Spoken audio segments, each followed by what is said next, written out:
মায়ের মোহরানার টাকা বাবা না দিতে পারলে ছেলে দিলে হবে কি না? মায়ের মোহরানার টাকা বাবা দিতে না পারলে ছেলে দিলে হবে কিনা, এই উত্তরটা খুব গুরুত্বপূর্ণ প্রশ্ন এবং উত্তরটা খুব জটিল। প্রথম কথা হচ্ছে, মায়ের মোহরানার টাকা দেওয়ার হক হচ্ছে বাবার উপরে, বাবা দিবেন এবং বাবারই দেয়া উচিত।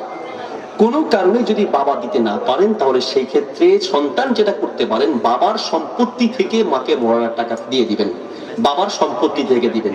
বাবার সম্পত্তিও নাই, বাবা দেওয়ার মতো তৌফিকও নাই, তবে বাবার ইচ্ছে আছে, তাহলে সেই ক্ষেত্রে বাবা ছেলে বাবাকে হাদিয়া দিবেন, বাবা সেই টাকাটা নিয়ে মাকে মোহরানা হিসেবে দিবেন।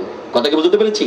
তার মানে মূল কথা হচ্ছে বাবার পক্ষ থেকে মোহরানাটা আদায় করতে হবে। অথবা বাবা যদি ছেলেকে বলে যে আমি দিতে পারি নাই, তুমি টাকাগুলো দিয়ে দাও, তো ছেলে থেকে বাবা নিবেন এবং বাবা সেই টাকাগুলো মাকে মোহরানা হিসেবে দিবেন, তাহলে ইনশাআল্লাহ হয়ে যাবে।